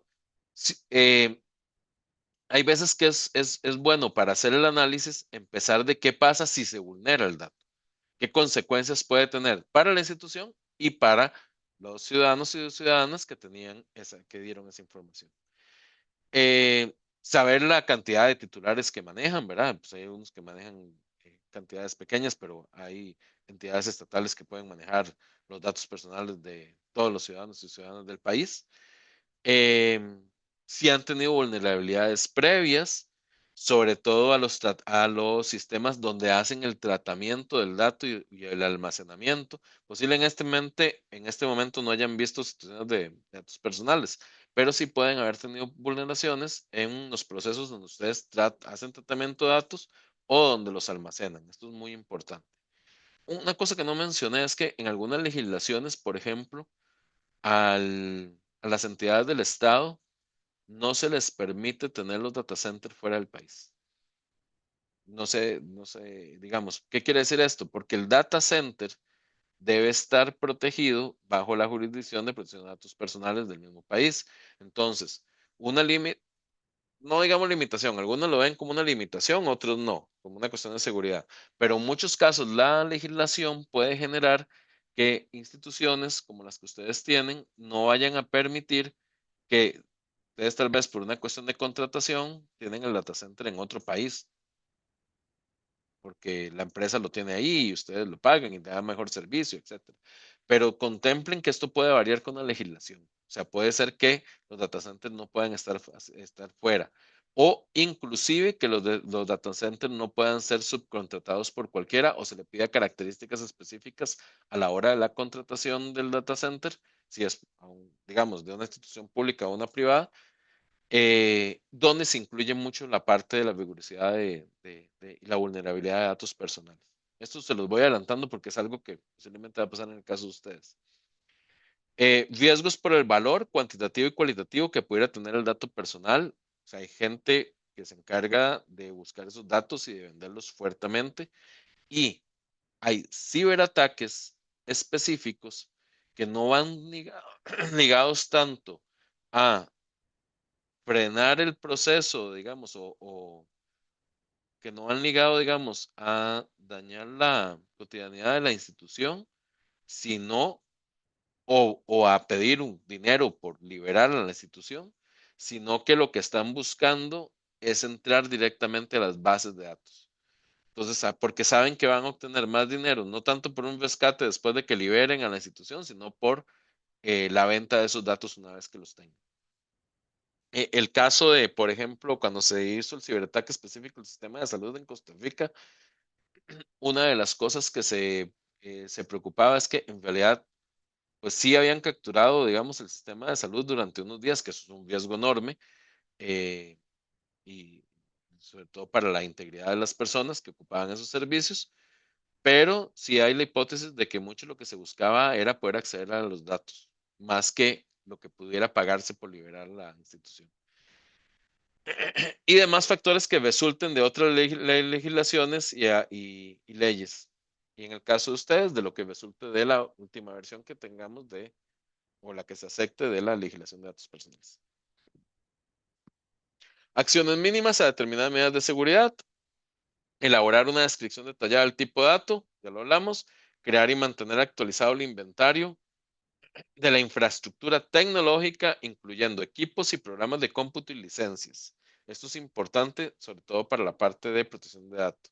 Señalar el tipo de sistema, programa, método, o proceso que ustedes tienen en sus instituciones para el tratamiento y el almacenamiento de datos. Entonces, yo les recomiendo que vayan viendo cuál es el método, el proceso que tienen para el tratamiento de datos, porque eso definitivamente, aparte que ya pueden ir avanzando, en el momento que entra la legislación, eso va a entrar ahí. Contar con un análisis de riesgo. El análisis de riesgo lo pueden tener desde ahora sin legislación. Obviamente, ese análisis de riesgo se va a adaptar una vez que tengamos la legislación de datos personales.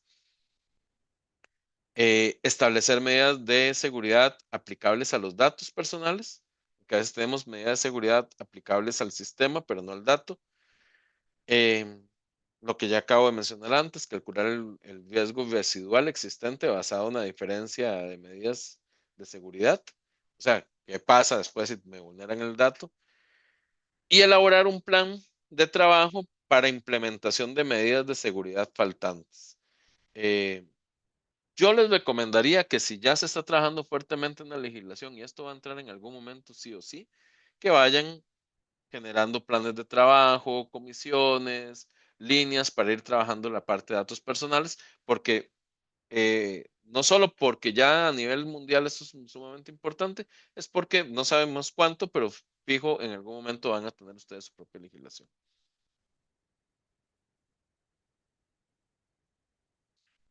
Por una cuestión de tiempo, creo que esta filmina me la voy a brincar porque ya estaba ahí. Vulneraciones. Si tienen una vulneración, generar un proceso de revisión exhaustiva para determinar la magnitud de afectación, medidas correctivas y preventivas.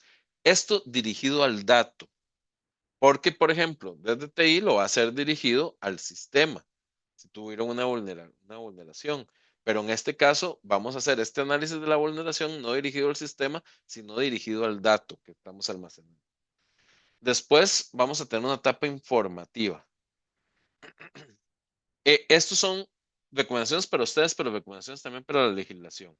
Es importante que la legislación ojalá contemple para que no hayan como adecuaciones de que cada uno decide cuál, es establecer el plazo en que deberá informar sobre cualquier irregularidad al titular de la agencia.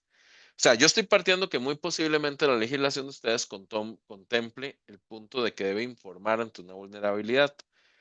Sí sería importante que desde la legislación, para que sea aplicable para todas las entidades, se establezca el plazo y no se deje como que cada entidad lo decida. Ahora, me imagino que aquí pueden tener opiniones divididas. Que algunos dicen, bueno, ojalá tengamos cada entidad la decisión, pero lo mejor sería que quede una vez en la legislación. Y aquí vamos a tomar la naturaleza del incidente, la hora de reportar, el tipo de dato personal comprometido, si es sensible, si es un dato restricto, etcétera. Las acciones correctivas que se van a realizar de forma inmediata una vez que el dato fue vulnerabilizado y los medios o lugar donde pueden obtener más información al respecto. Y después, recomendaciones al titular. Este yo sí les indico que lo agreguen, porque pensando en que todos y todos somos ciudadanos de nuestros países. O sea, que le den una recomendación, porque a veces le dicen al ciudadano, a la ciudadana o al usuario o usuaria, bueno, se vulnerabilizó su dato, le estoy avisando, pero a veces es bueno que le recomienden. Por ejemplo, si el dato estaba ligado a correos electrónicos, teléfonos, ¿qué va a pasar? Posiblemente ese dato va a ser mucho más vulnerable para estafas electrónicas específicas. Entonces, inmediatamente deberían cambiar las claves o, o tener una visualización de que eso está. O si la vulnerabilización fue en datos de salud, que sepan que le va a llegar cierta información o que deberían tener cuidado con tal cosa porque ya se sabe de su condición o de su enfermedad. Entonces, yo siempre indico que es importante a la hora de informar a la ciudadanía darles recomendaciones, dependiendo del tipo de dato que ustedes mantenían o la que la entidad mantenía y el dato que se vulnerabilizó. Y después, por último, dar seguimiento si en un primer momento no tenemos la información completa, o sea, no sabemos qué tanto se ha vulnerabilizado, porque a veces esto lleva semanas más en revisión, pero debe realizar, entonces avisar que está ahí y después ir dando actualizaciones periódicas partiendo del análisis del informe inicial hasta que ya la investigación del incidente esté concluido, mitigado y resuelto. O sea, ir indicándole al usuario qué va pasando con esto. Claro está, manteniendo la integridad y la seguridad de la institución. Pero, o sea, si ya ustedes saben que fue vulnerabilizado el dato, avisar que hay vulnerabilización de datos, pero pueden indicar que todavía se está revisando el incidente para ver qué tanto llegó a esa vulnerabilización del dato. Terminamos acá por hoy. Yo sé que ha sido muchísima información. Espero que les haya servido. Ahí queda mi correo electrónico. Yo estoy en la medida que les pueda ayudar o cualquier duda que tengan, con todo gusto, eh, para que lo tengan a mano, sino también a través de Julio y sesión. Y no sé si en estos últimos minutos tienen comentarios, dudas. De verdad espero que les haya servido este proceso de capacitación. Pues hay procesos, obviamente yo estoy partiendo de acuerdo a los temas que vimos, pero que no hay legislación y que pues, hay, digamos, todavía estamos en un nivel introductorio, pero después podemos ver cosas mucho más específicas si fuera el caso. No sé si tienen consultas o vos, Julio, alguna consulta de cierre general. Esta vez sí, hoy traté de ligarlo bastante con los procesos de la generación de la legislación, ¿verdad? Porque creo que están en un momento clave donde muchos de estos puntos deberían de irlo discutiendo en la construcción de la nueva ley de protección de datos personales. No, sin duda, muchísimas gracias, Cristian. Creo que fue un proceso muy enriquecedor. Pudimos pasar por toda esta parte de teoría, justo lo que mencionas. Pues estamos soñando en que se pueda aprobar esta ley en Guatemala, ¿verdad? Pero por lo menos generar estas discusiones nos sirven para poder encaminar mejor la discusión y fortalecer lo que vaya en ese proceso. He recibido algunos comentarios, ¿verdad? Te compartí un poquito al inicio, enfocados a, bueno, aunque no hay una ley, nos gustaría implementar buenas prácticas de protección de datos personales en mi institución, en el sector privado, sector público. ¿Cómo puedo dar esos pasos? Yo sé que eso en sí es un curso, ¿verdad? Pero de lo que vimos hoy, por ejemplo, vimos la certificación, nos compartías las ventajas, desventajas, apegarnos al GDPR, al tema ARCO, ¿verdad? Ya habíamos varios temas ahí asociados a esto. Si nos quisieras tal vez compartir un poquito tu recomendación para ese primer paso que se debería dar para una institución o empresa que quisiera dar ese camino, ya no lo has compartido un poco más, pero si no pudieras. Sí, yo diría, vamos a ver, obviamente es muy diferente cuando existe ya la legislación y cuando no existe, porque si ya existe, lo primero sería, bueno, entender la legislación para ver en qué marco pues, van a trabajar. Pero si en este caso no existe, yo les diría que pueden irse a la filmina que les había puesto de acciones mínimas para determinar medidas de seguridad. Creo que esa, que ahí les va a quedar la presentación. Creo que ese es un buen camino, ¿verdad? Eh, Creo que lo importante es, lo primero es decir, ok, yo manejo datos, o sea, mi institución los maneja, pero no solo datos personales en general, sino qué tipo de datos tiene.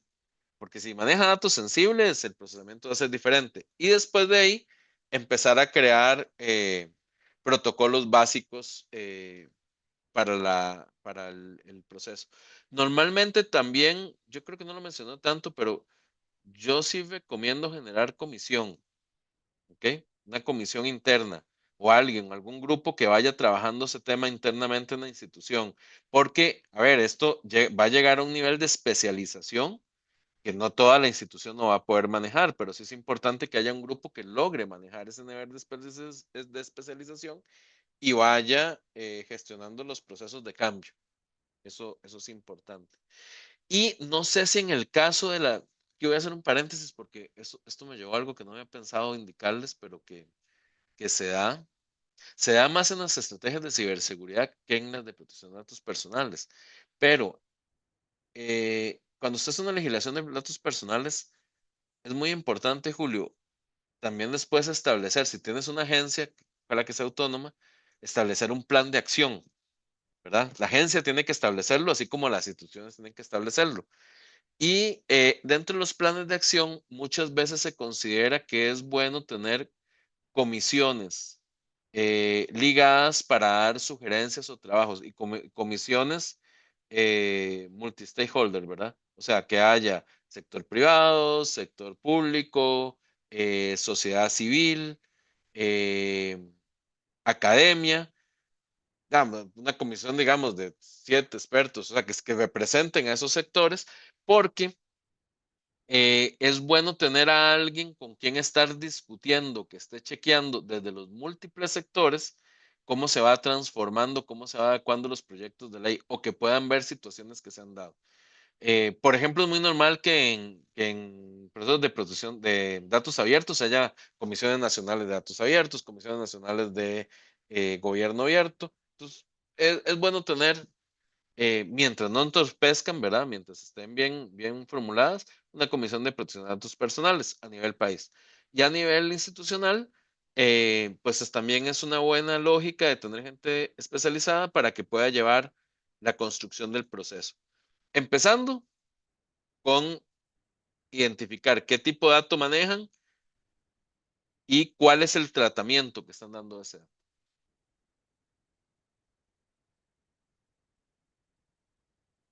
Ok, perfecto.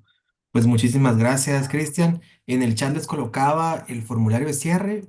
Básicamente es un pequeño formulario donde les pedimos su nombre, sus datos y un par de preguntas para poder conocer si pudimos poder profundizar un poco más en el tema de protección de datos muy sencillas, de opción múltiple. les pedimos que coloquen ahí su información. Importante que coloquen su nombre correcto porque es el que utilizaremos para el certificado, ¿verdad? Y que si se logra obtener la asistencia completa y también el correo electrónico porque en ocasiones pues nos rebota y tenemos que buscarlo. Sin más, yo agradecerte, Cristian, por todo este espacio. Fue muy enriquecedor. Pudimos conversar y profundizar bastante. Sin duda tenemos un gran camino por recorrer, pero vamos dando pasos y muy contentos de tenerte. Esperamos poderte volver a tener en otros espacios y continuar esta discusión y protección de datos. Claro, y ahí con toda la novedad de poderle desde mi persona y mi organización seguir apoyando, también a todos los participantes que están acá, que lo que podamos apoyar con todo gusto, igual a Julio, y creo que sí, ojalá vamos a poder ver varias cosas. Creo que con todo, pues ustedes llevan un buen proceso, o sea, van ahí trabajando y yo estoy seguro que en corto, mediano plazo ya va a ser otro país de Centroamérica que lo va a tener. Creo que va a ser, cuando la región lo tenga, vamos a poder dar otro pasito, que ya es empezar a hablar de la parte transfronteriza, etcétera, pero cuando la región se unifique en esta línea. Y muchísimas gracias por el tiempo, por las preguntas y por haberme invitado a participar en este espacio. Y bueno, también gracias a todos los participantes con notificarles de que les estaremos enviando por correo electrónico los materiales, información asociada y la grabación de la sesión. Les deseamos que tengan un excelente día y muchas gracias por acompañarnos en estos procesos de formación de protección de datos. Que tengan un excelente día. Bye. Hasta luego.